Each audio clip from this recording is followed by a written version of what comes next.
Uh, so I came about a year ago, and I'm sorry it took me so long to come back. We're just really busy. We have a lot of things going on in many countries. And if you remember, if you came last year, we talked about a book called the Diamond Cutter Sutra. And this is a teaching that was given by Lord Buddha 2,500 years ago. During the millennium, there was some talk that the world might blow up, so I decided I would like to be where he taught the Diamond Cutter Sutra. So I went to India, and on the stroke of midnight, I was sitting in Shravasti at this park of Jetavana, and I was waiting for the mushroom cloud, and I thought it would be a good place to, celebrate. And nothing happened, but I waited, and it was really nice to be there. The reason why we found that place is that there was a Chinese monk named Xuanzang who traveled. He walked for 17 years through India, and he visited all the holy places, and he counted his steps going each direction. And he wrote a book which later became called Journey to the West, and he counted the steps to Shravasti. And then people dug there. About, I think, 20, 30 feet down, they found the city of Shravasti and the garden in which the Buddha taught the diamond cutter. And it's been, I think, next to the Bible, one of the most printed works in history. It's the oldest printed book in the world. It's the Diamond Cutter in Chinese language. And, the way I started learning it was, in the monastery, you do a thing called shapten. Shapten means every, week or something, one of the families in the congregation will invite you to their home. And then there's a deal that goes on, like they will cook you a good meal if you recite the Diamond Cutter Sutra really nice. So, I went with like 6 or 7 monks, and the main monk took out the Diamond Cutter Sutra. This is the first time I saw it. And he split the pages up between all of us, And I was like, I thought we were going to read it together. And he said, no, that will take too long. We get lunch afterwards. He said, we're all going to recite different pages at the same time. And I'm like, you sure? And he said, look, they don't know what you're saying anyway. And I'm like, okay. So slowly I got to know the Diamond Cutter Sutra in sixths. And because I had to read it. So most of the time I got different parts. And I started to really enjoy it. And later it became my favorite book. And about, 2 years ago, we have a project to save the ancient books of Asia, and we've typed in, I think, we just passed our 30th year. We just finished all the books from India. There are 5,000 surviving manuscripts from India, and we just finished them about a year ago. And now we're typing in the 200,000 Tibetan commentaries. And that will take another 100 years. And we started translating them, and that's on schedule for 150 more years. And the first 10,000 books, we have a plan. And I started to read an ancient commentary on the Diamond Cutter by someone named Kamalashila. And he lived about 1,300 years ago in India. And he wrote a beautiful commentary on the Diamond Cutter, which was lost in India and lost in China. And the only surviving copies are in Tibet. And so I was able to get a copy, and I started reading it, and I thought it was really extraordinary. So I started teaching it, and I realized it would take me about 4 sessions to finish it. So we started doing it at Diamond Mountain Retreat Center, and we did, 10 days at a time. And we finished the first quarter last year, and I came to New York just after that, so it was fresh in my mind, and I taught it here. And now tonight, I'd like to share with you the second part of the Kamalashila's commentary. And then we'll do the third and fourth parts later if we're all still here. And you have a reading, I hope everyone got a reading.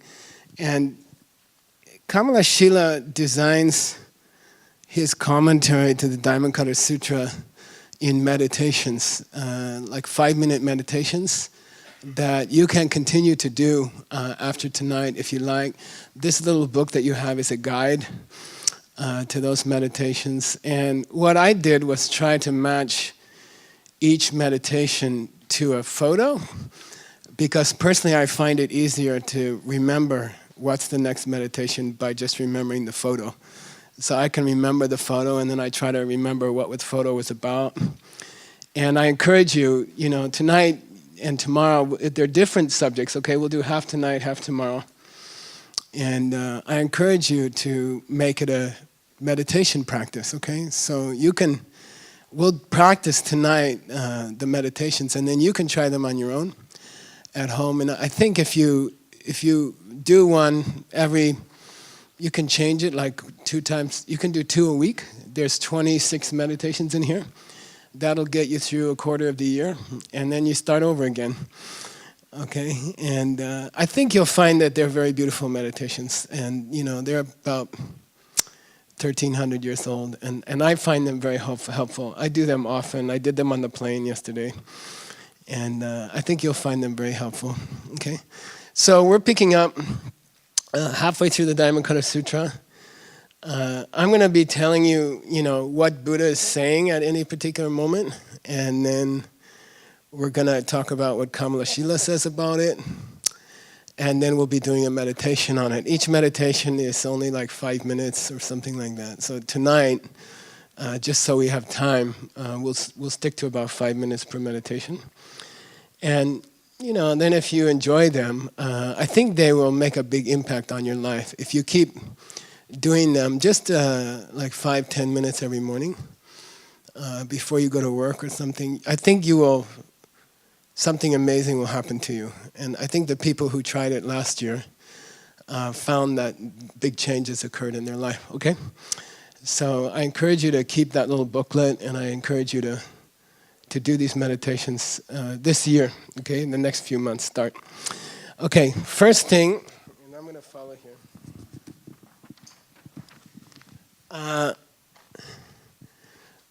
We're going to pick up in the middle of the sutra.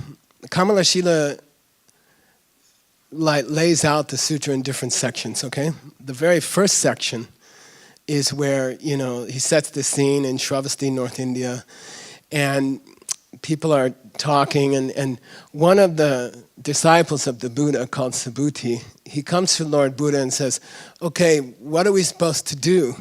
How are we supposed to think? How are we supposed to practice? And then the whole sutra is Lord Buddha's answer to Subhuti. So Kamala Shila says, really, the first part of the whole book, the whole sutra, you can say the subject is bodhicitta. Bodhicitta means the desire to help the whole world, the desire to bring the whole world happiness. So the very first section of the sutra, Lord Buddha says to Subhuti, and he makes up a word which doesn't exist in Sanskrit or Tibetan, and he says, nirvana-sized people. You should nirvana-size people. And Subhuti's like, what? He says, like nirvana-size them. And then they discuss, what does it mean to nirvana-size somebody?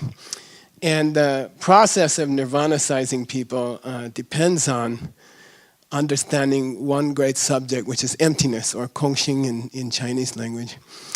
And I have a demonstration that I've developed. We do business seminars all over the world. Last year, 20,000 people came in 35 cities, 20-something countries. And I've just developed a little demonstration to help you understand emptiness. If you understand emptiness at the beginning, you can appreciate the Diamond Cutter Sutra more. That's the point of the Diamond Cutter Sutra. So I will demonstrate emptiness in a very ordinary situation. And then, for the whole 2 nights, you'll be ready to understand the sutra better, okay? And it took me many years to develop this. So the men of the world had a meeting and a couple of years ago. And, in those days, women weren't allowed to work much. And we decided that we should allow women to work. And we had a decision, because they already had to in those days, had to take care of the children and they had to cook. So, and that was the division of duties in the old days. The woman cooks and takes care of the kids, and the man works and makes the money for the cooking and the take care of the kids. And then the males had a meeting. You guys weren't there. And we decided women's rights were important, that they should be able to work also. And then that would give us time to watch Super Bowl and stuff. Because they would be working and taking care of the kids and paying for the groceries, buying the groceries and cooking. So that's how it is now. That's the system now. A lot of men stay home, do stuff on the internet, and then the women work, cook, and take care of the kids. So it's a little stressful for women because it's difficult to do all those things in one day.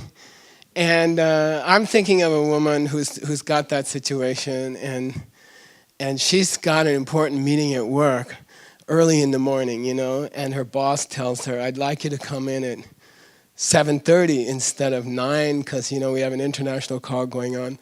And then the woman tells her 2 kids, you're my 2 kids, okay? Is that all right?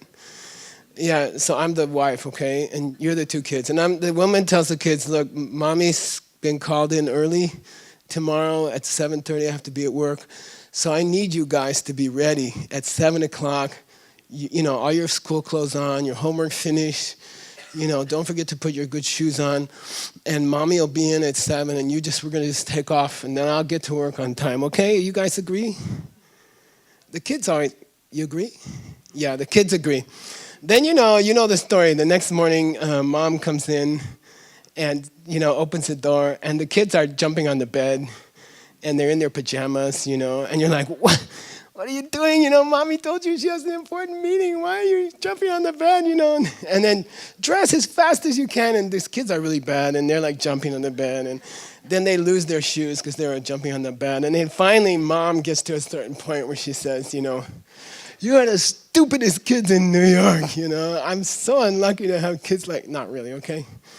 But she's like, you're the 2 stupidest kids in New York, okay? So that's like on Wednesday. Then, the weekend comes, and then Monday rolls around, and she's working all day, normal work day.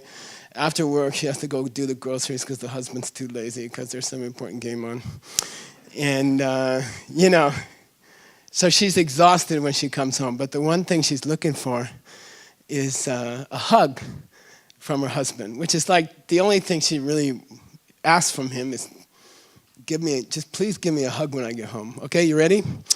So I need a husband. Is Ori? Where's Ori? Can you mind to be a husband? You're a good New York husband. I know you're here with your son. I know you're a good husband.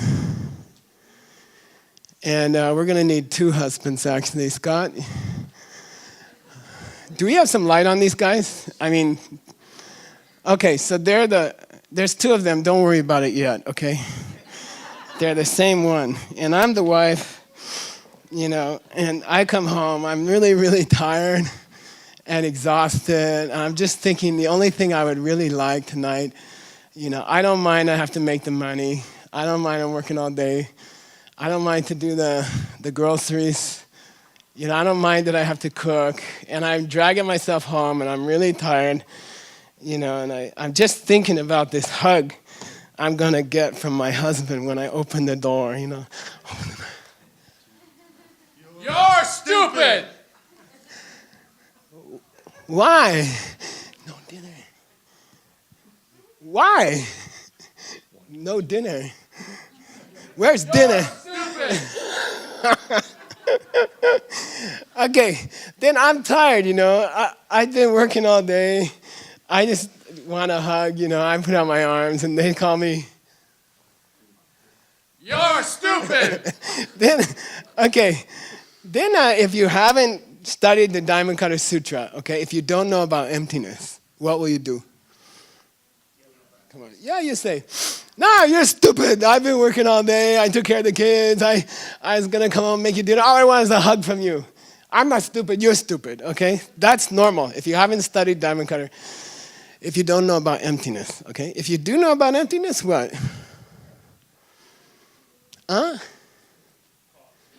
Pause, why?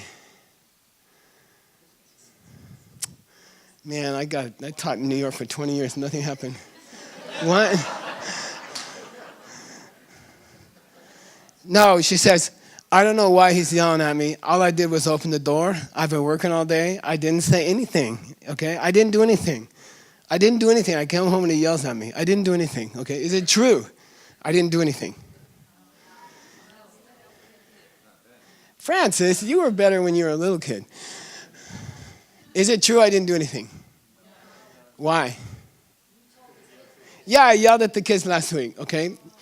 That's how karma is planted, okay? You have to understand the meaning of the word karma. Karma means anything you do or say or think, okay?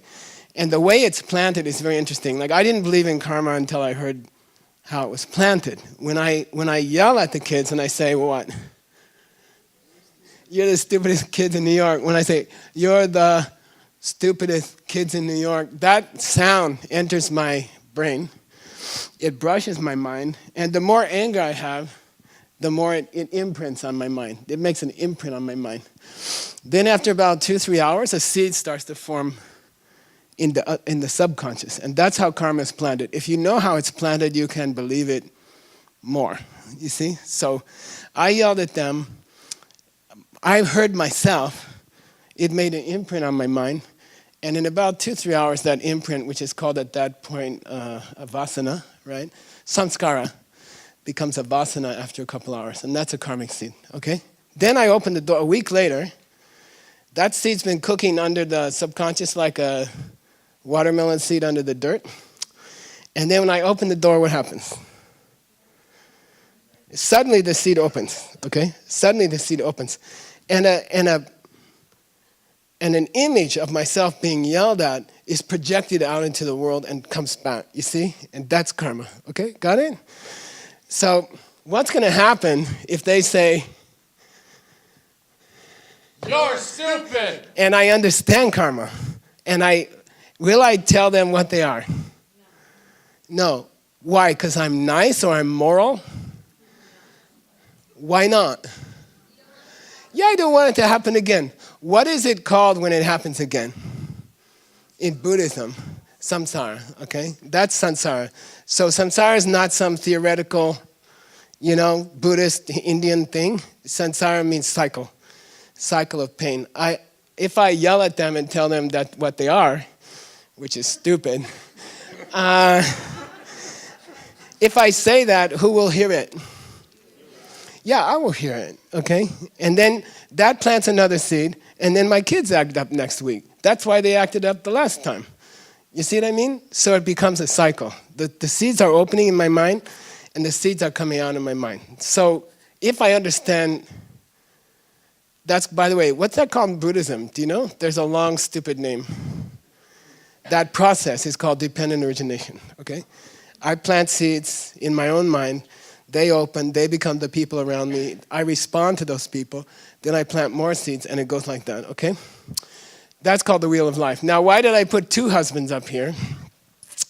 Is because the next day when you meet your friends, you say, I met my husband, I came home, I opened the door, and then there's a single word you say, you ready?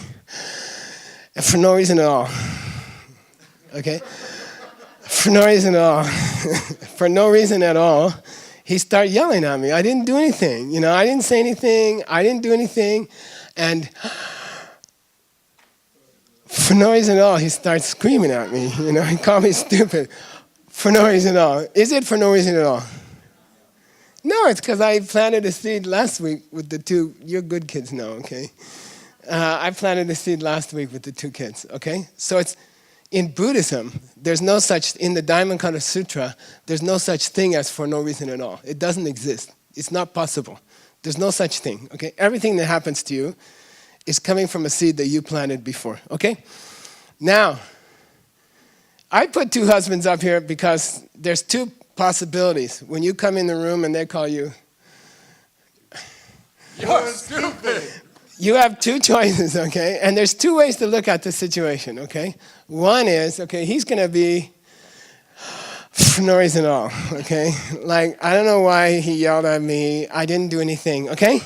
He's for no reason at all. He's Mr.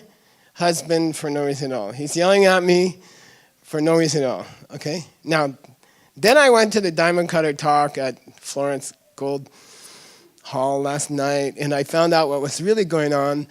And now when I walk in, I realize that he's coming from my seeds. And there is a reason, and it's my fault that he's yelling at me, okay? He's my fault. Got it? So let's practice with Ori. He calls me stupid. Go ahead, practice. It's good with your teacher. Yeah.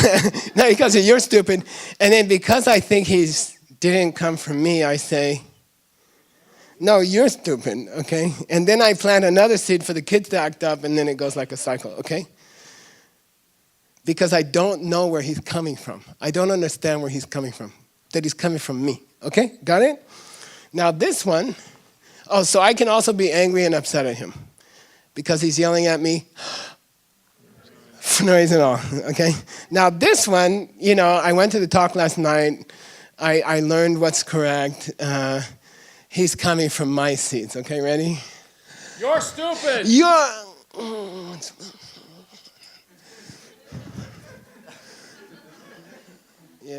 okay. Then you go to the toilet. Do you know why? You just calmly go to the toilet. Open the door. Look in the mirror. You're stupid. Understand? No, I'm not kidding. Okay? So that's the second reaction. Now I have a question. Okay, he's Mr. for no reason at all, okay? He's coming from the seeds I planted with my used to be bad kids, okay? Now, there's one you don't get angry at and there's one that you do get angry at. Tell me which one is which. Which one do you get upset at? Yeah, for no reason at all. I get upset at the husband who's not my fault. You see what I mean? Got it? Everybody got it? So when I get upset, the husband I have in my mind, the husband I feel is hurting me, is the one who's not my fault. Got it? And this one, how do I feel? I feel like sad. I feel like that's too bad I yelled at my kids last week. I'll try to be better with my kids, But you don't get angry at this one because this one's your fault. You see what I mean? If you fall on some water in the bathtub and you hurt yourself, but you realize it's you who left the water there this morning, you don't get angry. If you think it was somebody else, you get angry. So as long as you understand it's you who caused it, you don't tend to get angry, okay? Now, come back. I'll give you another one. One of them exists and one of them doesn't. One of them really exists and one of them doesn't really exist. Tell me which is which. Yeah, we know that. Oh, no, you're right, Francis. Okay, the one who's for no reason at all, that husband, in Buddhism, they say, it means he never could exist, can't exist now, could never exist in the future, okay? The husband who's not your fault, any experience in your life which is not your fault, doesn't exist, okay? Got it? Now, what do we call the absence of? If we say, look, you don't exist, just go away, then what's left here? But what do we call it in Buddhism? Emptiness, okay? You can come back, it's okay. Got it? So emptiness is not more complicated than that, okay? Emptiness means someone that you thought wasn't your fault isn't there. There's no such person. There's nobody in your life from Mr. Trump down who's not your fault. You see? Everyone you ever met was coming from you. And the world is a perfect mirror of your own mind and your own behavior. Okay? Magnified by time, right? So this one exists or not? Who's not my fault? Exists or not? Doesn't exist. And what do you call his absence? Emptiness, okay? So now you learn something about emptiness. Emptiness means the absence of something you thought was there that couldn't have been there. Got it? So you're not losing anything when you say things are empty, because they were never there in the first place. You just realized they weren't there. You thought they were there, right? Somebody who wasn't your fault, okay? Now, I'll go one more step with you. In Buddhism, according to Buddhism, it's impossible to overcome anger. It's not possible in the universe for a person to overcome anger permanently without understanding that. Because you will always think they're doing it for some reason, that they decided to yell at you, okay? So according to Buddhism, there's no psychological method, there's no religious method to ever stop anger forever unless you realize the person you're angry at was never there. Got it? You want to go global, there's never been a war, there's never been a conflict in the history of mankind that was not based on people who were not there.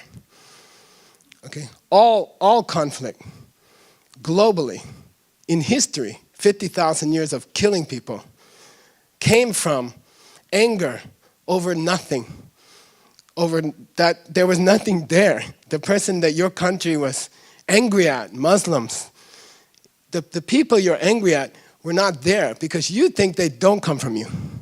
Got it? Muslims who are dangerous to your country who don't come from you, what? Don't exist. There's no such thing. You can put a ban on them, but they're already banned. There's no such thing, okay? There's no such thing. There's just no such thing. It doesn't make any sense. You see? A person who would hurt your country who's not coming from your unfriendly behavior doesn't exist, you see? Got it? And in Buddhism, this is the only way to reach nirvana. The definition of nirvana, Nick, Nyende Malupa Pangbe, Sosor, Tango. The definition of nirvana is Nyende Malupa, stopping your negative emotions forever because you understood emptiness. That's the definition of nirvana, okay? So the point of the Diamond Cutter Sutra I just taught you, the rest is dessert, okay? That's emptiness, okay? And it's not some kind of, what is emptiness not? It's not a black hole, okay? You focus, you close your eyes, and you think of a black hole. It's not that you watch your thoughts and they fade away and then you're empty. My Lama used to say, if that's emptiness, you don't have to study for 20 years, you can just get really drunk. Like, if that's what it is, and then the final version is, oh, everything's an illusion and there's no good and there's no bad, and that's the worst version of emptiness, okay? Because then you'll hurt yourself and other people, okay? So those are not, black is not emptiness. Thoughts fading from your mind is not emptiness, Nothing's good, nothing's bad, everything's an illusion. You should sit in the corner and just be neutral. It's not emptiness, okay? What's emptiness is this, what we talked about, okay? If you understand it, you can be wildly successful. I used it in a company in New York. We got to $250 million a year from zero. And then Warren Buffett bought the company. How? Just understand this much, and you can do anything, okay? It's very powerful. The Diamond Cutter Sutra is not some ancient philosophy text. It's something you can use in a positive way. You can become extremely successful. In a negative way, you can just stop your husband from being such a... Anyway, okay? All right, so please never forget, when you're in a heavy situation with someone, okay, like your spouse, it seems to happen with spouses once in a while. There's two of them in the room. There's always two of them in the room. One is your fault. One is coming from what you did last week to the kids on Wednesday, okay? And the other one is for no reason at all. And for no reason at all doesn't exist. Got it? But that's the one you're always, when you're angry, it's this one that you're angry at. So anytime you have a tense moment with another person, it's the one who's not there that you're feeling tense about. And the emptiness of that person means there's no such person, okay? And if you understand that, you can be a happy person for the rest of your life, okay? Got it? Just when something happens at home, I know it never happens, but just stop and say, which one am I mad at? You know, which husband am I upset at right now? And you'll find it's the one who's not there. Got it? Now we can start the sutra. Thank you, two husbands. We appreciate it. Yeah, I know your father's a star.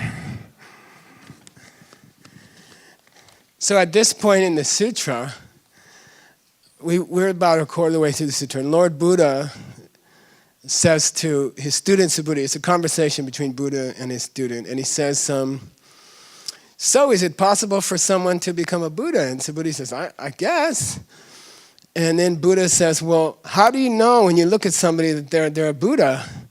And there's special signs of a Buddha, okay? Buddhas have 112 special signs. If you check their body, you will find 112 subtle signs on their body. Okay, there's 32 major ones, 80 minor ones, okay? And when I taught this at Diamond Mountain, we had 10 days to do it, and I taught all the signs. It took like 3-4 days. We don't have time to do that, okay? But the Buddha says to his student, if I meet a guy who has all those signs that only Buddhas have, is he a Buddha? And Subhuti says, guess. I mean, this is a weird sutra. He says, of course not. And Buddha says, why? And Subhuti says, because those signs are impossible. So that's the first exchange we're doing tonight, okay? So Lord Buddha says to his disciple, if a person has the 112 signs on their body that only Buddhas have, are they a Buddha? And Subhuti says, no.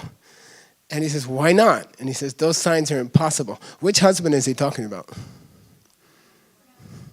Yeah, he's talking about Fornese and Renal. So it also applies to the parts of your body, okay? The parts of your body have all been created by your own state of mind, okay? We believe in past life.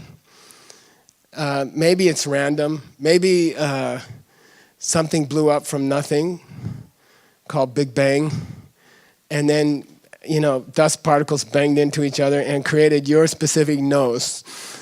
Or maybe there's more sense to it, you know. Maybe there's more logic to why your body is the way your body is. But the first meditation here, which is what? What's in your book? Anybody doesn't have a book, raise your hand.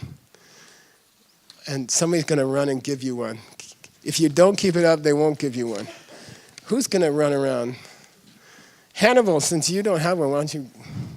What's the best way to get one? Okay. All right. First picture is what? Tell me.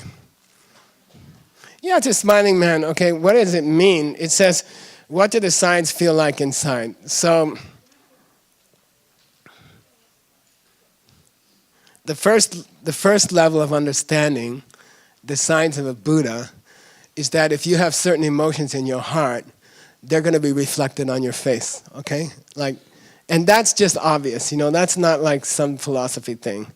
If your heart is clear and your mind is clear and you feel happy, then obviously you're going to smile, okay? And that's just a basic thing. Buddhism goes further and says that the emotions that you had leading into this life created your particular face, okay? Every detail of your appearance was created by yourself, according to if you yelled at your kids last life or not last week, okay? So I thought the first meditation we'd do is this one. And what I'd like to do is have you take something about your appearance that you like, okay? Like a lot of us like to not like our appearance, and that's okay, okay? 99% you can dislike your appearance. But tonight, for the first meditation, I'm going to sit here. I want you to choose one thing about your appearance. Is that okay if I sit here, Scott? I want you to pick something about your appearance that you like, okay? Could be your smile, could be your ears, you know, okay? Could be your fingers, okay? You're going to choose something about your appearance that you like, okay? And I know a lot of people like to not like their appearance, but tonight you have to think of something you enjoy about your appearance, okay? And we're going to meditate on it. And I want you to try to guess what might have caused it. What kind of emotion inside of you might have caused it. If I say something that you enjoy about your own appearance was caused by a good thing inside of you, I'd like you to take a guess of what it was, okay? And it might have been from last life, okay? Like maybe you don't have it anymore, I don't know. Probably you do have some of it, okay? When you get your nose, you get some of the old emotions you used to have too. Okay, so we're gonna sit up straight, ready? And you might as well get used to meditating in a chair, it's useful. Why do Buddhists sit on the ground and cross their legs in lotus? There were no chairs in India at those times. Okay. I'm not kidding. The point of meditation is to park your body so you don't have to think about it. If you park it in a way that hurts, you'll start thinking about it. So get as comfortable as you can, sit up straight. I'll say sit on your edge of your chair if you can, and don't put your back on the... Right? It's good to turn your cell phone off. That Lord Buddha said that was the first preliminary. You don't believe me, Francis? He did. Okay. That's so we don't disturb the other people in the audience tonight, okay? And it's the first preliminary you should always do to a meditation. Sit up straight. Relax your forehead. Try to relax your forehead. If you have to cough, cough now. Cough and sniff is good first. Relax your eyelids. Relax the corners of your mouth. Make them soft. Try not to fidget because it'll disturb other people here.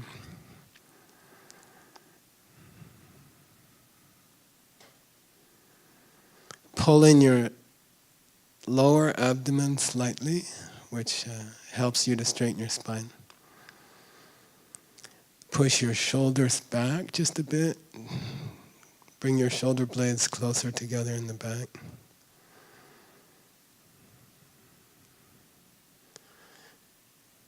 Don't press your lips together, make them very loose.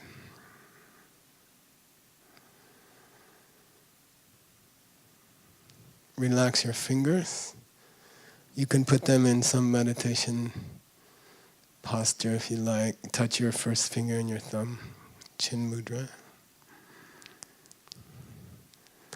And then slowly come to your breath and start watching your breath.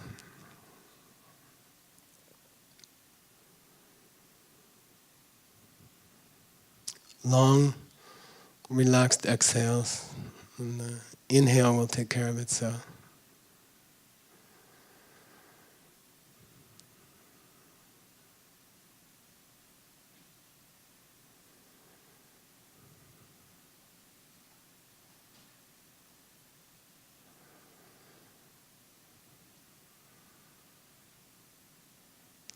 And just watch your long exhales.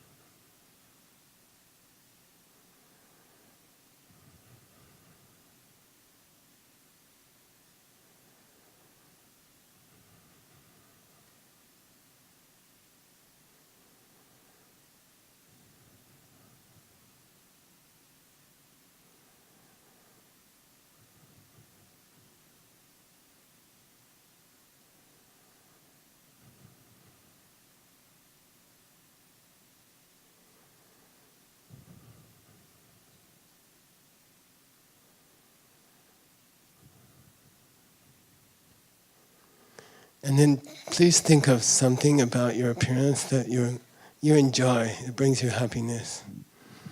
It could be your smile, it could be your eyes, it could be the way you stand, it Could be your complexion. One thing about your physical appearance that you enjoy, brings you happiness. I think a smile is very typical.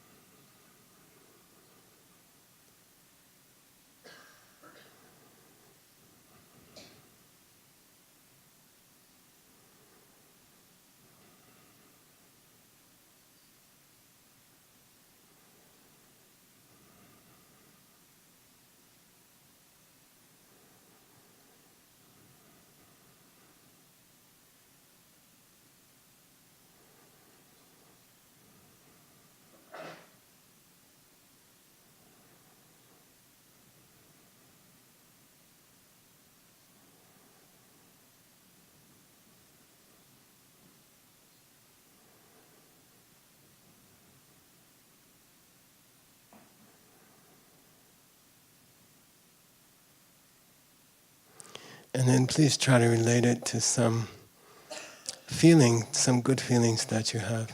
Perhaps it's joy in the case of a smile, or kindness, patience. See what comes up in your mind automatically. Like, what if it's true that some emotion inside of me causes this part of my appearance that I enjoy, then what emotion would it be? And go through some different sweet emotions and see if you can try to guess what might have caused your smile, or your complexion, or your body type, or your eyes, or whatever it is you enjoy about your body. And we'll be quiet for a minute or two.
Then please come back to your breath. Watch 3 long exhales. Please don't move until we finish 3 long exhales.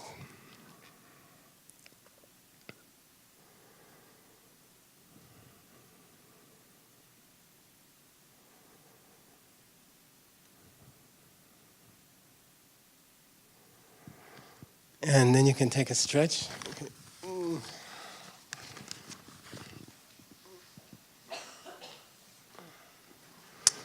Okay, good.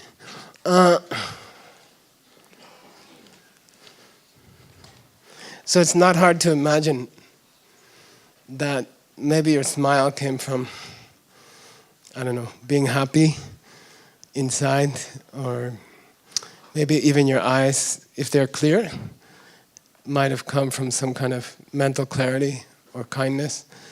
There's a deeper level in Buddhism. When we talk about what a Buddhist body looked like, and when you hear the word Buddhist body, personally I don't encourage you to think about paintings you've seen from Tibet where he has a huge bump on his head and his ears are too long, and where he's got a big belly or something like that. I more think of times I went to Paris on the bridges and they had these golden angels up on the pillars, or in Mexico City, the approach to the Congress, and there's a mile of angel statues on the top of pillars or something like that. The point of Buddhist body is that when you reach it, it will be the most delicious, beautiful thing you can imagine, okay? I used to encourage my students to read Vogue magazine and pick out which one they want to be, but the point about a Buddhist body, physical body, which is where we're at, right, is that it's the most exquisite thing you can imagine. So you have to try to think of, for me it's wings and a certain beautiful face and just perfect, physically exquisite, okay? And that's what you should have in mind when you're talking about a Buddhist body. This point in the sutra is talking about the physical appearance of an enlightened being. And if you have sweet emotions going on inside of you for lifetimes, it affects how you look and affects how you feel. So right now, Subhuti is talking about the physical appearance of a person who's a Buddha, okay? Now I'd like you to go deeper. And if I tell you it was some habitual action that you do towards other people has created the qualities of your appearance, okay? Then we're going to do a second meditation. Again, I'd like you to choose something about your appearance that you enjoy. And I know all of us think we weigh too much, and we all have a list of things we don't like about our physical appearance. But tonight I'd like you to do the opposite. I'd like you to, the people who really love you, who are maybe sitting next to you or in front of you, they see certain beautiful things about your appearance, I have close people to me and they're always telling me, oh, that's so nice. And I don't think so, but they think so. You see what I mean? So try to think of a person who loves you a lot, and then something about you that they often say, I like the way you quirk your smile, or I like the way you blink, or, try to think of someone who really loves you. And then when they really love you, they see you in a different way than you do. And they will say, oh, you have the nicest eyes, or I like your eyebrows, or, your little fingers are so nice, or something like that, okay? And it's not the image we have of ourselves, right? But it's perhaps the image that someone who really loves you has of you, okay? And you know that there are people like that, at least your mom. Okay, so try to think of something about your appearance that you like. But in this meditation, we're going to go deeper. And we're going to assume that there was some kind of habitual actions that you used to do towards other people that created this kind of beauty in you, okay? The beauty that you have. So it was something, and that's the way it is, okay? There's no accidents. The world isn't a result of an accidental explosion from nothing, which is anyway impossible. There's reasons for the way you look. There's reasons for where you were born, what family you were born into. Everything has a reason, and it all goes down to how did you treat other people in the past, okay? So we're going to sit and meditate again. And I want you to again focus on the one part. For me, I like my smile. I don't like much else about me. I like this, I see the smile and I say, at least I smile, even when I'm grumpy. So pick something you like about yourself. I'm going to move the chair over here, I guess. Scott, is that good? And pick the same thing about yourself. And this time, I want you to try to guess. We call correlation, right? Those of you who are Buddhist, it's called correlation. It means what action, what habitual action did you do in your past life? By the way, if it was that habitual to create your nose or your lips, you're probably still doing it, okay? So what action of kindness towards other people might have created the thing about you, your appearance, which is most beautiful. Okay? Got it? What kind of action, what habitual action did you do very often in your past life? Probably you're still doing something similar that might have caused it. You ready? Okay, same drill. Sit up straight. Make sure your cell phone's off. In Guadalajara, we charge people $50 if it rings in the talk, and suddenly it never rang anymore. Feet flat on the floor. Do your throat clearing now. Sniffle now.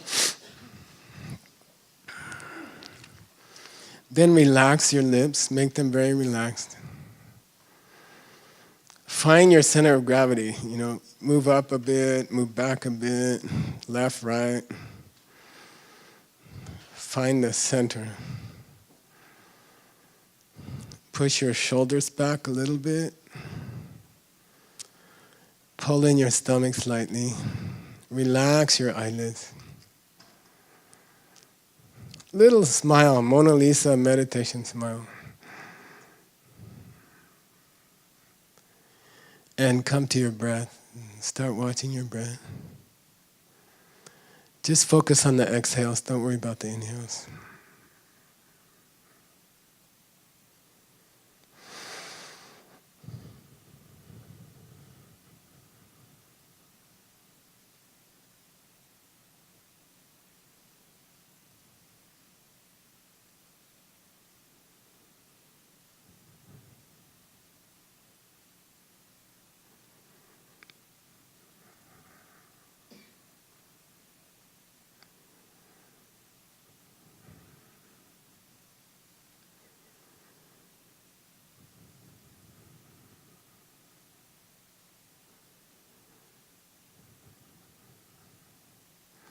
Now please bring your mind to something about your appearance that you enjoy.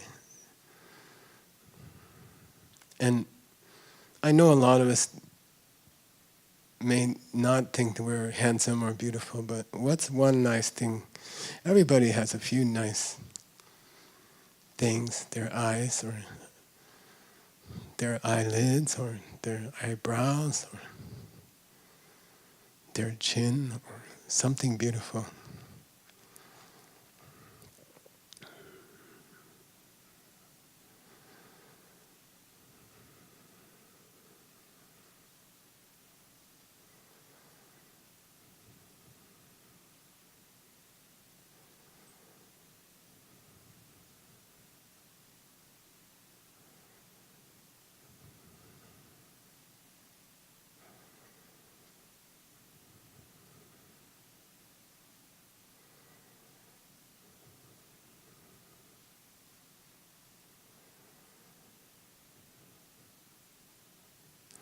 And then please try to free associate, think kind of out of the box. What kind of habitual action might have caused the color of your eyes or the shape of your lips or your chin or your arms or something you enjoy? I'll give you clues like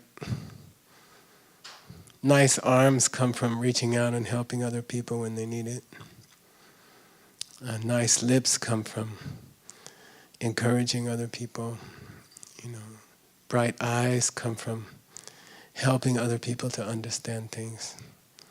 What's something I might have done to cause the part of me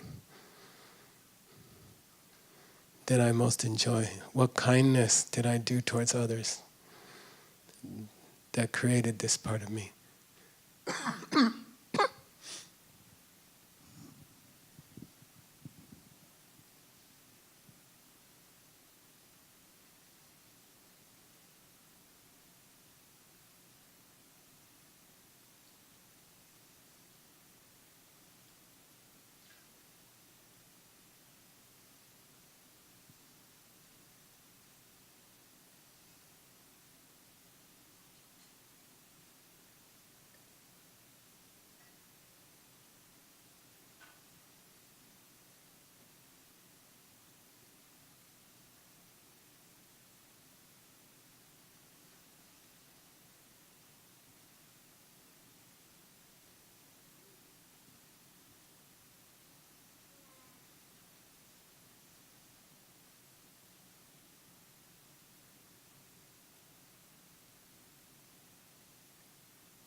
Then please come back to your breath. Watch your breath, 3 long breaths.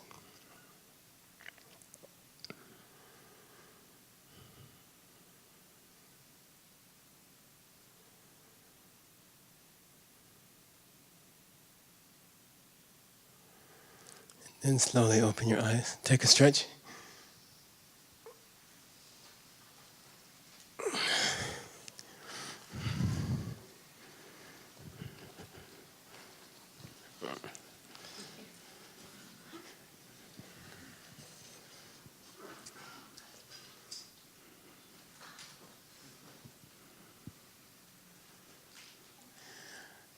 How many people heard me do the pen before?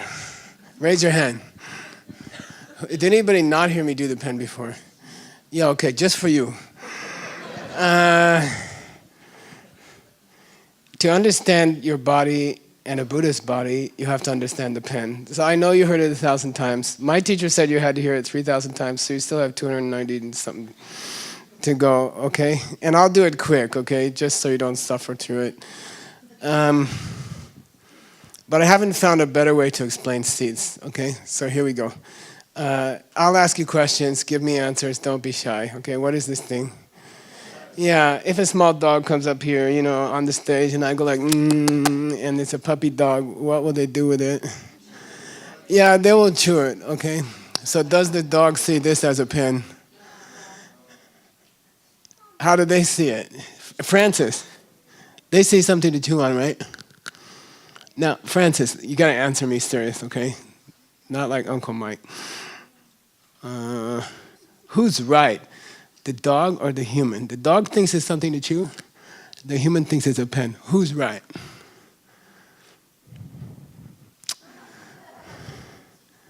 Dad? Yeah, both. The dog can chew, it's okay. And the human can write with it, okay? Now we go to emptiness, okay? Ready? I put the thing here, black thing. All the dogs leave the room. You're going to have refreshments, by the way, okay? I don't know who's paying for it, but we're still working that out. All the humans leave the room to get refreshments. All the dogs leave the room. The room is empty. Nobody's here. Francis, come on, you got to help me out. All the dogs left the room. All the people left the room. Francis was the last one out. He closed the door. At that time, is this a pen or something to chew on? Which one? Go like that. Francis, go like that. You have to say, I don't know. Okay? That's shunyata. Okay? That's emptiness. Kongxing. Okay? It really is, honestly. There's no more complicated than that. We can put all the Buddhist philosophers out of business if people just learn the pen. Okay?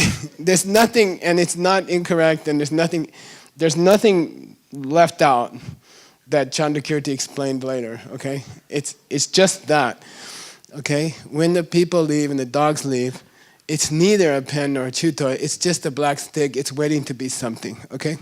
Now, I'm the first person come back in the room. I'm like looking at Nancy over there who just walked in, and I glanced down at this thing. At that moment, what does it become?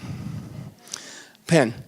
If it just became a pen when I looked at it, then is that pen coming from me or coming from the pen?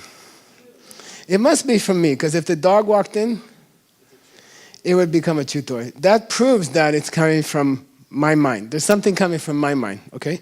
We can confirm it.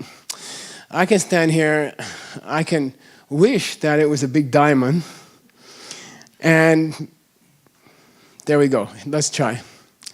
It's called positive thinking. What do you call it? No, what do you call it? The secret. What is it called? Law of attraction. Okay. Get serious now. I'll split the money with you. Still a pen, okay? Is it coming from my mind? Yes, we proved that. Is it coming from what I want? No. You can't just want. If you could just want it, it would come from your mind, then nobody would be poor. And no one's husband would be, anyway. Okay, so that's not how it works. So how does it really work? There's a seed in your mind, and when the seed opens, this is cool, and if you meditate a lot, you can watch it happen. A small image comes into your mind from a seed in your mind. The seed is called what? Or you can call it karma. Okay, and I hate to use the word karma because it's so confusing. But there's a small seed in your mind, it opens, and then a small image comes up in your mind, and your mind watches the image, and your mind projects it out onto this black thing, and the human has a seed for a pen, and the dog has a seed for a chew toy, and that's why they see different things, okay?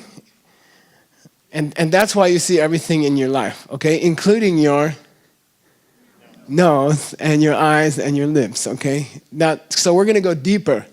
That's the third meditation, okay? You've heard it said that Buddhists think that, your arm is not Michael, and all of Michael's parts are not Michael, and Michael's not his arm, and Michael's not his parts, okay? This is supposed to be profound. It's just confusing. Okay, I understand I'm not my arm because I got two arms. I can't be two people.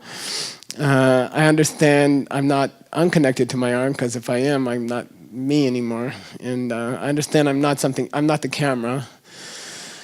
But when you say in Buddhism that I'm not all the parts of me together, that doesn't make sense to me. You see what I mean? But Buddhism says that. You are not all the parts of you together, okay? What that means is there's always one more part that has to be thrown into the mix before you become you. Can you guess what it is? It's that picture that comes out in your mind. You see, these two parts are not a pen until I walk up and a seed opens in my mind and a small pen picture comes out, and it goes on the thing, and then it becomes a pen. Is it real or not? Yeah, it's real. Anybody doesn't think so, come up here and get a mustache, unless you already have one. Okay. I mean, it's real, okay? And then there's a joke in the monastery. They say, you're not allowed to say, if you say it's real even though it's coming from my mind, they hit you. You thought rosaries were for prayers, right? I had a friend, he was actually director of the Oriental Division of New York Public. He said, can I go to your monastery? I said, yeah, but don't get upset if you see some weird stuff. He said, oh, I can go. And he came to the monastery. The first day he saw a monk get disciplined with a rosary. Then you get these dots across your forehead. And he left. He left the next day. He couldn't take it, okay? So anyway, if you want to get those dots across your forehead in a monastery, you can say, even though the pen's coming from my mind, it's still real. Then you get hit. What are you supposed to say? Yeah, because it's coming from my mind, it's real. Okay, got it? So, why do I see a pen? Because I have a pen seed. I must have done something in the past. I must have shared what I have with other people, okay? And that puts a seed. How's the seed planted, kids? How's the seed planted? I reach out and give you a pen. I put a pen seed in my mind. How does it happen? I see my hand open. I see my hand open. It's like when I yell at the kids, you are the worst kids in New York, and I hear it, then that puts an impression on my mind. And if I see myself let go, that puts a pen seed in my mind. Then, like two years later, somebody gives me a pen. Understand? Everything is created by seeds in my mind, including your nose and your lips. Got it? Were you born with them? No. What did Buddha just ask Subhuti? If someone has those signs, are they a Buddha? What did Subhuti say? I'm going to lose half of you, I don't care. What did Subhuti say? No. Why? He said they're impossible, okay? It means you weren't born with them. Seeds are coming out of your mind. How many per second? 65 per finger snap. Seeds are opening in your mind and maintaining fingers and nose and eyes, you see? You weren't born with them. They're being produced every millisecond by your own mind. They're being sustained like a fountain by the karmic seeds in your mind, okay? The day you stop taking in poor people, refugees, immigrants, you can cut the fountain off and the prosperity of your country will die. You see? The day you stop helping other countries, the day you say you're bad and I'm good, then you cut off all your prosperity, all your happiness. It's unbelievable. See what I mean? So you have to keep helping other people. You don't have a choice. You want to keep the nose? You like the eyes? Then you have to keep doing what you did otherwise you will die, you see? Is it possible to be immortal? If this is true, is it possible to be immortal? How? Keep helping other people. That's all. It's very interesting. What's sustaining your arms and your fingers and your legs and your face and your nose and your eyes is kindnesses you did in the past to people. And when you stop doing them, you will lose them. And it's called death or illness, okay? It's very interesting. So in this system, what you call it? It's a pyramid system. You have to keep giving back. Okay. So the next meditation is, and then maybe we take a break. The next meditation is about, how do you say? You see, you can have all the parts of a Buddha. You can have the arms of a Buddha. You can have the wings of an angel. You can have this angelic face. You can have a heavenly form made of light. You see? That's a Buddha.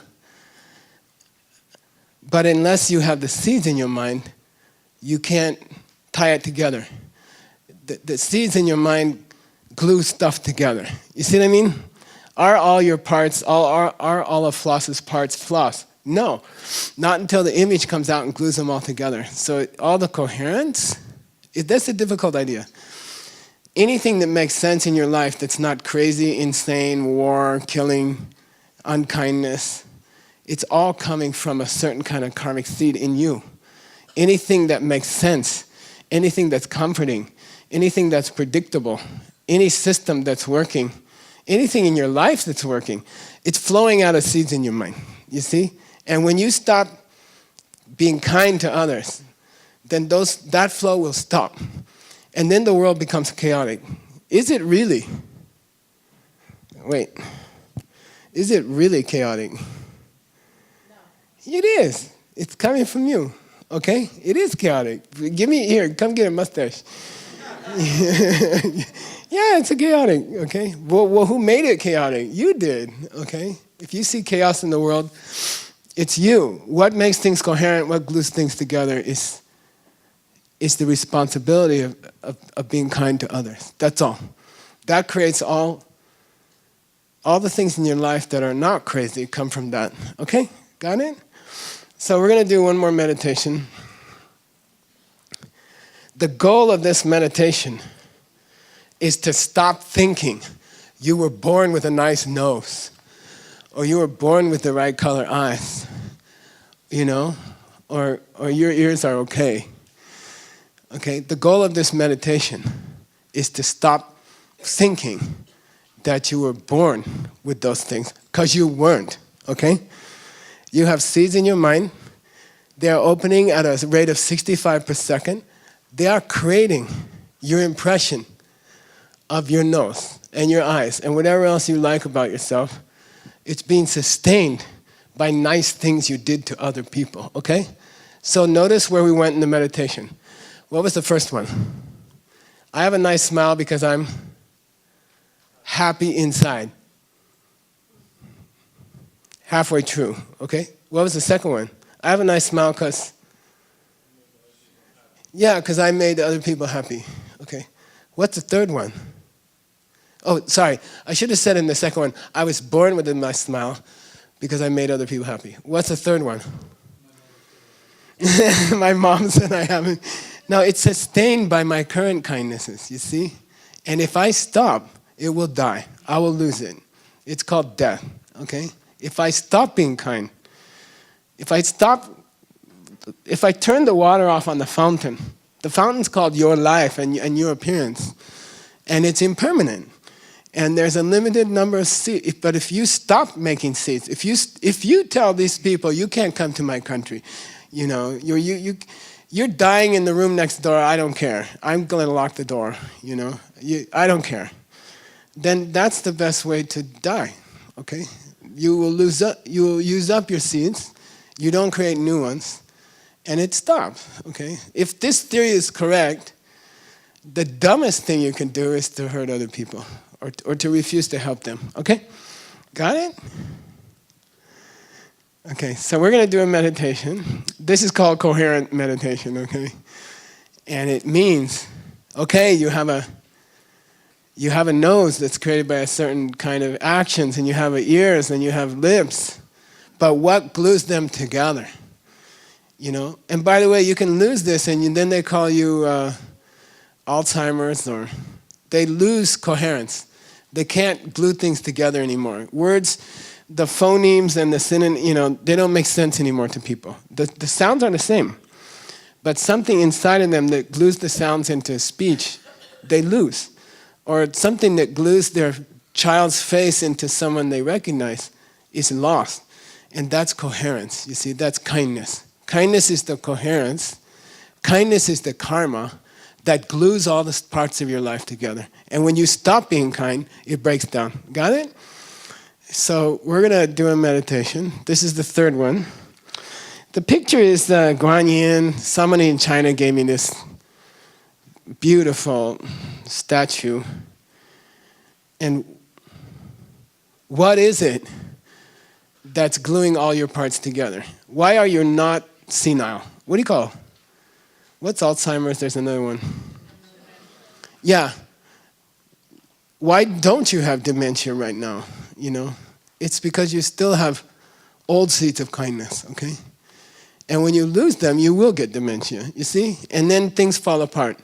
There's nothing to glue things together. The reason you can put together your right arm and your left arm into called you, the reason you can glue together a top of a pen and the bottom of a pen is only that you've been nice to other people. Got it? That's coherent. Got it? Cool. And by the way, if you believe this, and you go out tomorrow and you say, I'm going to be more kind to other people because I want to have a coherent life, things will change around you drastically. Things will happen in your life. Weird stuff. Weird, impossible things will start to happen. And it's very exciting because you get some kind of confirmation, like weird, impossible things. Someone hands you $3 million. We built this cafeteria. He worked on it. Yeah, somebody just said, tell me what you need. I said $3 million. He said, here, okay. Build it, It's very beautiful. We redid the whole, Anyway, it's real. If you practice it, real things happen to you, okay? Got it? And if you don't, you lose what you have. Okay, here we go. Sit up straight. Last meditation before the break. And refreshments, wherever they're coming from.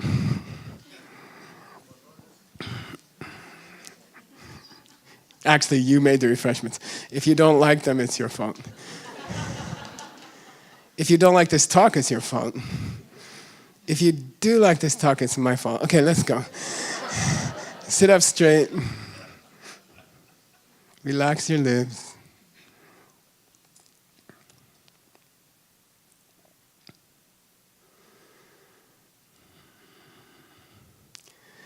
Bring to mind the part of you that you enjoy, and it could be something about your physical appearance.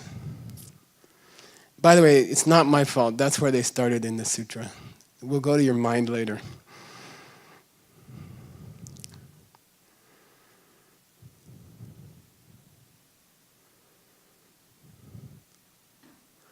And try to think, what pattern of thinking is it that I've been doing most of my life that allows my mind to glue together the images which appear in front of it?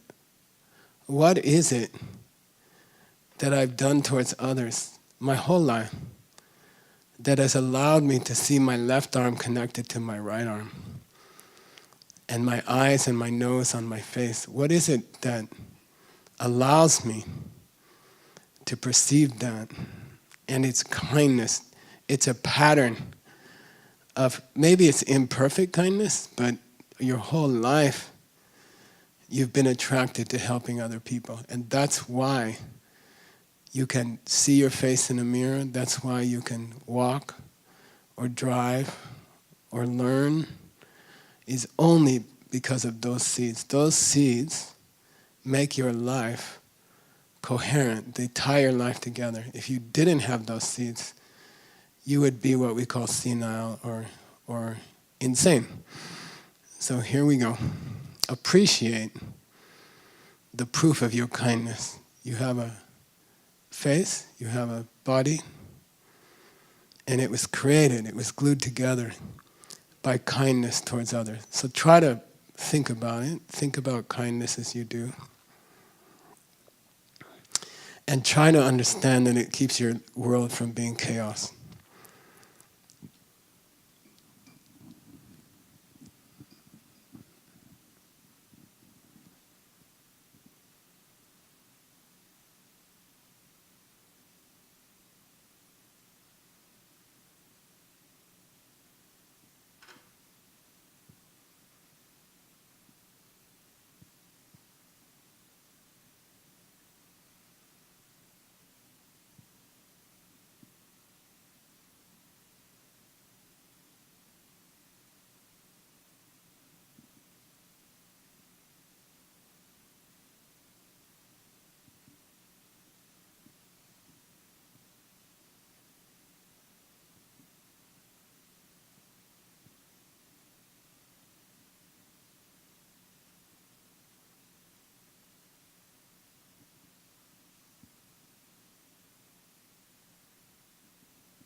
Please come back to your breath. 3 long breaths.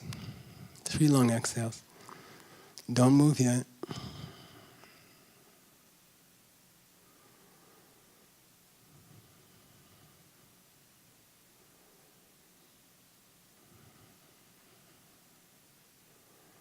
And then relax. Take a stretch if you like. One last thing before your refreshments. My Mexican friends call me Señor Última Causa. One more thing, Mr. One more thing. There's a famous concept in Buddhism called Madhyamika, which is middle way. Okay, and at this point in the sutra, Lord Buddha explains the word middle way. So I thought it'd be a nice thing to leave with you with, in case you run away during the break. Somehow happens sometimes. So what does middle way mean in Buddhism? And it's very famous. You know, the highest school of Buddhism is called middle way, Madhyam, right? And what does it mean? And it comes from the next question in the sutra. And the Buddha says, yes, Subhuti, you're right. People who have those signs that only Buddhists have are not Buddhas. It doesn't make them Buddhas. Okay? Now you know the punchline. You know, what makes them Buddhas is that coherent karma, being kind to others. You see? So it doesn't help you if you have the signs that only Buddhas have on their body, because you can't see yourself as a Buddha unless you've treated other people like a Buddha. You see what I mean? It's very interesting. You could have all the signs on your body and not see yourself as a Buddha if you haven't treated other people as a Buddha, because you wouldn't be able to glue the signs together in your mind. Okay, got it? Just nod or you don't get refreshments. Then Buddha says, you're right, Subhuti, you know, you gave a good answer, and you should be aware, therefore, that the signs on the body of a Buddha are deceptive. So, according to Buddhism, the whole world is tricking you. There's something about the world that's tricking you. And I'm going to tie it back to the 2 husbands, okay? So there's something about the appearance of the husband when he yells at you, especially when you feel anger or when you feel upset. There's something tricking you about the husband. What is it? But what does it appear to be? What appears to be going on? He appears to be wanting to criticize you. You see? He appears to have decided that he will call you stupid. So just before you, Lele Jiten Nasoke Rini Sembandan Deche, very famous. Just before he yelled at you stupid, he must have had the thought, my wife is stupid, okay? Then you feel like that's why he's calling you stupid. And that's deceptive. That's tricking you, okay? Appearances are tricking you. You want Maya, you want illusion in Buddhism, it's your husband. When he says, you're stupid, you know, because it looks like he decided to call you stupid. But what's really going on? Yeah, you called your kids stupid last week, okay? You planted a seed by hearing yourself, and the seed opened for no reason at all. When you opened the door, when you got home, the seed's open, okay? Now, illusion in Buddhism means it looks like your husband decided to call you stupid. And it looks like that's why he called you stupid. But what's really happening is a seed is opening in your own mind. You are watching a husband coming from your own mind, okay? And that's deception. So Buddha says to Subhuti, don't forget middle way. Don't forget to stay in the middle way. And what that means is, don't swing this way and don't swing this way. This way means my husband is decided to call me stupid. That's deception. It looks like he decided to say something bad to you, or someone hurt you, right? They decided to hurt you. That's this extreme. What's the other extreme? The other extreme is something like, by the way, everything is your fault. There's nothing that's not your fault. How's that? But the other extreme is a rare extreme, relatively rare. This extreme everyone falls into. My husband decided to yell at me. My friend decided to hurt me. That country decided to hurt my country. That's this extreme, okay? Then this extreme is, if it's not that way, it doesn't exist, okay? And that's a very rare extreme, and it's very rare. It's people who got a bad explanation of emptiness from somebody. Somebody blah-blahed for an hour, and everybody went home and said, nothing matters. I can yell at my husband now. The Lama said he's empty. So, no, that's very common, unfortunately. That's the other extreme. Middle way is what? And if you give me middle way, I'll almost give you a break. What's the middle way? Yeah, it's real, and it's coming because I yelled at my kids last week. That's all, It's coming because of something I did last week, okay? That's all. That avoids this extreme of thinking your husband decided to do something to you. It avoids this extreme of thinking if your husband's coming from you, he must somehow be unreal. He's not unreal, he's real. Why? Because he is coming from you, okay? Do you live in your head? I better tell you that before the break because you might go home. No, the answer is no. You are projecting a world. And in that outer world, the husband exists, okay? Some person in Beijing was very concerned. She disrupted a program for like 10 minutes because she said, that means when I kiss my husband, I'm kissing myself, right? I said, no, middle way. He's coming from you, but he's real. He's out there. He's coming from you out there, okay? So he's real, okay? So we've basically, you didn't notice, but we finished 4 meditations. The first one is where some part of your appearance reflects how you feel inside, like your smile reflects your happiness. And that's sort of a shallow level of karma. And then we went deeper, and we said that something you did for other people has created your body and your face, okay? And then we went deeper, and we said that, seeds coming out of your mind glue yourself together. And without them, you might lose your sense of self, and that happens to people. It wears out. And then I snuck one in on you. You didn't really notice, but it was middle way. That was meditation number 4. And that came from a statement by Lord Buddha to Subhuti when he said, are you ready for this? He said, everything's deceptive about your body. When you become a Buddha, everything's deceptive about your body. And things which, insofar as things don't exist, they're not deceptive, okay? Which means that you can treat the nice parts of your body like you treated the second husband. Okay? So to misunderstand your nose or misunderstand your eyes means to think they didn't come from being kind to other people.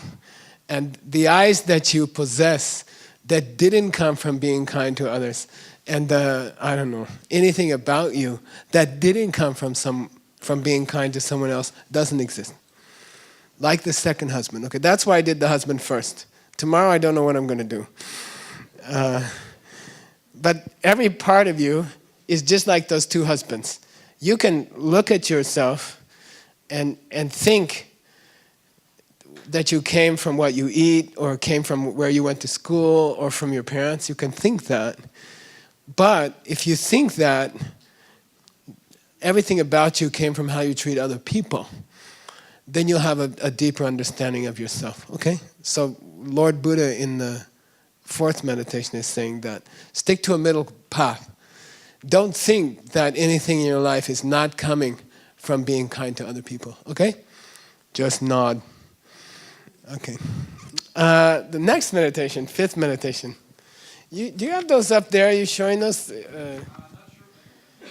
Number 5, which would be the lady in the party dress, okay? At this point in his commentary, by the way, all Buddhas are split into 2 parts, okay? Do you know this thing? Physical body and what we call Dharma body, okay? So physical body means how a Buddha looks, like an angel, okay? Physical side of a Buddha. And then there's a mental side of a Buddha, which means how a Buddha thinks, okay? And if you want to know how a Buddha thinks, it's very much connected to the two husbands. Okay? And that's how Buddhists think. Buddha walks into a room, they're already thinking about the second husband. Okay? Like, that's how Buddhists think. And the idea is very beautiful. How Buddhists think create their body. Okay? So there's two parts to a Buddha. One called Dharma body, and one called form body. And the physical appearance of a Buddha is direct result of how they think.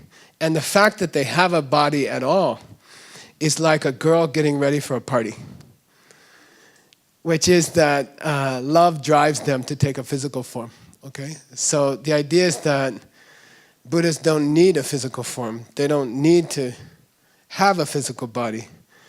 But to help us, they take a physical body. So I thought the picture of a young lady who dressed up for a party, okay? And the meditation here, which I'm not going to do because we're running short on time, but you can think of the last time you dressed up, okay? And what was the motivation you had in mind? And hopefully, you were going someplace special, like your sister's wedding, or your friend's wedding, and you put on a tie or you put on a nice dress. And that motivation to dress up to make other people happy is why a Buddha has a physical body. Okay? And that's the only reason, you see? It's a very cool idea. They don't have to have a physical form. They choose to put on a dress to show themselves to people because of love. So the idea is that when you do that meditation, you're going to think about the reason a Buddha appears in the world is only out of love. They choose to take a physical form out of love. Want to go deeper? You're supposed to say, yeah. In China, I tell people in China will go crazy and jump up and down when you want to go deeper. I say, yeah. In America, they go, yeah, man, that's okay. So the physical body of a Buddha is divided into two parts. Okay, one is called classic Buddha, and that's a standard, exquisite, beautiful, angelic form, and that's what they hang out with in their living room, in their underwear. They're in their Buddha body, and it's exquisite, and it'd be like wings and totally exquisite body of light, which is immortal. And then they have another version of themselves that they send out when people can use it. Like if a lady would be kinder to her neighbor if her neighbor had a dog, the Buddha will emanate as the dog. You see? Or if a person's at the seaside beach and they just broke up with their boyfriend or something, then Buddha will emanate as a wave, as the sound of a wave, and try to comfort the person with the sound of a wave. So Buddha is not limited to a body, a normal body. They can look like your boss, your sister, your wife, your kids, and they very typically will emanate as someone quite close to you, Ken, or Vilma, because then they can help you. So the closer the relationship between two people, the more likely that one of them is a Buddha, you see? And they will emanate. Then they might be nice to you for 20 years and then suddenly irritate you really bad. And they've been waiting 20 years, which is nothing for a Buddha, to do something irritating to improve you. I'm just telling you what's been going on. So, I'm just kidding. I know she's never irritating. But, so they have two bodies. One is called their home body, which is the one they live in, among Buddhists. And then there's their other body, which is the one they show in the world when people need it. And the cool thing about that body is it's called Hlungidrupa. Hlungidrupa means, do you know Hlundrup? What? Huh? It's spontaneous, meaning they don't have any pre-meditation. It just shows up. If a lady in Los Angeles would treat her neighbor better if the neighbor had a dog. The Buddha shows up there as a dog without planning to show up there. It's spontaneous from many millions of years of trying to be nice to other people. So when you become a Buddha, your body will just show up wherever it's useful for someone, you see? So that's kind of really, that's a kind of a really cool quality, okay? And the next meditation, after the girl in the party dress, is, it says, Buddha jewel, faces versus reflections. And it's a guy looking in the mirror, okay? And you want to go deeper? I got to take a picture for the Chinese. This is hard. Okay, you asked for it. And it's late, and I'm sorry to do it to you late, but okay. Somebody might enjoy it. So there's a way to divide the bodies of a Buddha into 4. Okay, and one is what I just told you, the body they hang out in their own living room in Buddha paradise. And that's like some angelic form, right? Made of light, never gets old, always beautiful. Second one is what? Yeah, it's kind of just shows up like if you walk in front of a mirror, something, you don't think, I want to reflect in this mirror. You walk in front of a mirror, there's somebody there, right? If as soon as a Buddha exists, they're everywhere somebody could use them. Like you walking in front of a mirror. They don't think, you don't get up and, stand in front of the mirror and wait for your reflection to show up. And you don't think, I wish my face would show up so I could shave it or something, Like, it just happens, you see. So Buddha's second body is automatic. When someone needs them, they're there, okay? The body just appears. That's the second body of a Buddha. Third body is their mind, okay? How they think. And they're very much into this idea of the second husband, okay? They don't even see anymore the husband who's not there. They're out of the habit of blaming anyone else for their life, okay? They automatically, anything that happens to them, they automatically start thinking, oh, I must have yelled at my kids last week, okay? They don't even think anything else. They don't see anything else. They never see the second husband who's not there, okay? Now the fourth body of a Buddha is kind of complicated. Ready? I'll ask you, is there anything about the first 3 bodies that's not coming from their own seeds? Meaning, you can say, for you, is there anything about your body, or is there anything about your mind, which is not coming from how you treated other people in the past? There's nothing. That fact is their fourth body.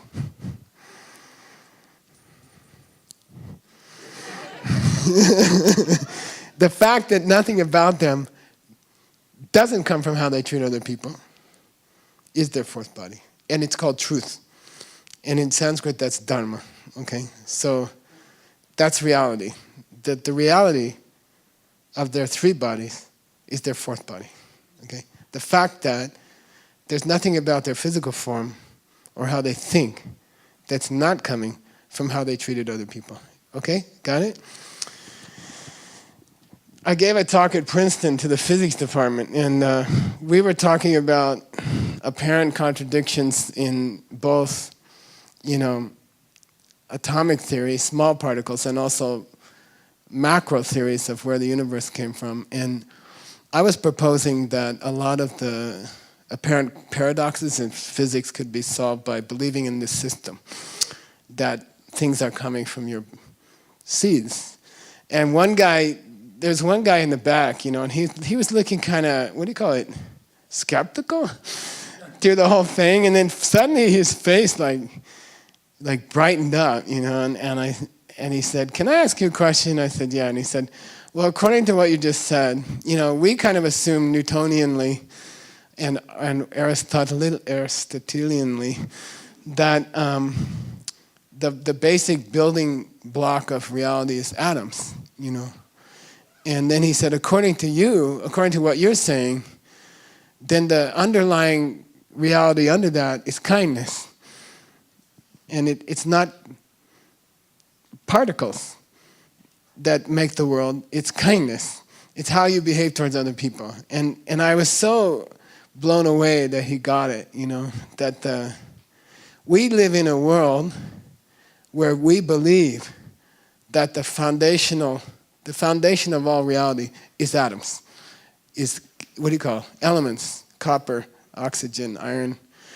And then they're saying, he got it right away. He's like, wow, then you're saying that the atoms come from kindness. And I said, yeah. And he said, that solves a lot of questions, And it was really cool. So anyway, that's another book we have to write someday. I went to a guy in New York, a recent trip here, and he said, he asked if he could publish a book, and I said, well, he said, what's the next book you're doing? I'd like to publish it. And I sat in his office in New York, and he said, I said, well, I want to write this book called A Better History of Time. Because The Brief History of Time is the best-selling English book in history. And I would say, I want to write A Better History of Time. I want to correct, what's his name? I want to correct Stephen Hawking. And he said, turn around. And it was all of Stephen Hawking's books. He said, I'm his publisher. I said, well, I'm still going to write the book, And he was okay. Anyway, so that guy, looking at himself in the mirror and the state of mind which produces the physical bodies, right? The lady who wants to dress up for the party, right? Her intention to dress up, we call the Dharma body. That's the mind of a Buddha, okay? That's the third body of a Buddha. And those of you who have been there, that's the first of the 3 jewels, okay? So your center in New York for the last 20 years has been called 3 jewels. The first of the 3 jewels is the Dharma jewel, okay, Buddha jewel. And the Buddha jewel consists of those 4 bodies, okay? The motivation to be kind to people, the physical bodies that the girl puts on when she wants to go out in the world, okay? And the fact that they're not coming from nowhere, okay? Got it? Just nod. Okay. Then the subject of the book changes, okay? And I think I'm going to go till 9:45, okay? 4 more minutes. Hang in there. Somebody in China challenged me. They said, will you go all night? I said, yep. And we did. Anyway, I'm not going to do it to you because they'll kick us out. She's nervous.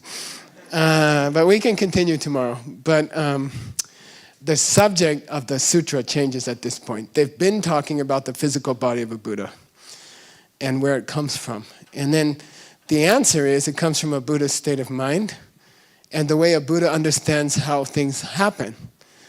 So then Lord Buddha says, to Subhuti, let's switch over to the cause of a Buddha's mind, okay? Let's talk about where the Dharma body comes from, okay? Let's talk about where the mind and the emptiness of a Buddha come from. Let's go deeper into the Dharma body, which is the second jewel, okay? So first jewel is Buddha jewel. Second jewel is Dharma jewel. So there's 2 ways to understand Dharma jewel. What does jewel mean, by the way? Why do we say, what's the difference between Buddha and Buddha jewel? You can say that. Buddha's like general Buddha guy. And Buddha jewel means refuge. What can protect you? What is it about the Buddha that can protect you, okay? Can emptiness protect you? Give me an example. Huh? Yeah, when you are about to say, no, you're stupid, and you hesitate, not because you're nice, and not because you're moral, and not because you're compassionate, but because you understand you will plant a seed for him again to be I'm not going to say, okay? Because you control yourself, not because it's a nice thing to do, but because it's a harmful thing to do to yourself. You see, you refuse to call him stupid, not because he's not stupid. He is stupid. We know that. But you refuse to put it into words. Why? He will be stupid again the next day, you see? And that's refuge. That's the idea of 3 jewels, okay? So the 3 jewels is tied up with the 2 husbands, okay? You protect yourself. if you stop hurting other people. Got it? And you can't hurt another person. It's not possible. If they have seeds, you can hurt them. But they made the seeds, not you. Okay? It's very interesting. So, anyway, at this point, the sutra changes. There are 4 great subjects so far. First one, Subhuti asked Lord Buddha, what do you want me to do with my life? Buddha says, help other people get enlightened. Okay? Second one is interesting. He says, how do I do that? And Buddha said, 6 perfections, 6 ways of acting towards other people. What's the first one? Giving. So then the Buddha, before, we did it last year, the Buddha goes off on how to give things. What's the main thing? Stop thinking they're coming from their own side. Understand that the person you're going to give something to, and understand the person who's giving it, which is you, and understand the thing you're giving them are all flowing out of your own mind. Okay? Then you can really give things to people. We finished that last year. Okay? Then the questions about the physical body of a Buddha, we finished. You are graduates of physical body of the Buddha. Now we go on next to the mental body of a Buddha. Who created the Dharma body of a Buddha? What does it consist of? Okay, what's the Dharma jewel? What can protect you? Huh? Yeah, just understanding the 2 husbands. That's Dharma jewel. Okay, that's Dharma. That understanding is what we call Dharma. Is it the books? Is this Dharma jewel? Can it protect you? Yeah, we say pretty good. Okay, Diamond Cutter Sutra's pretty good. Like you can call it, we call it, what do you call it? Kundak Lenke. It's called not bad Dharma jewel. Is the sutras, okay? But the real Dharma jewel is to understand your husband. That to understand who he's not is the ultimate Dharma jewel, okay? Why? Because it protects you. That's what the 3 jewels do, okay? So tomorrow we have to get into the Dharma body, and Kamala Shila has some very far out ideas about it, okay? What is the body of a how does a Buddha think? You know, so physically it's okay. You know, I'm going to be angelic like the statues in Paris, you know. But mentally, what am I going to be? We're going to get into that tomorrow, which is the Dharma jewel. Okay? Don't look so confused. You make me feel guilty. Okay, see you tomorrow. Okay, thank you. Okay.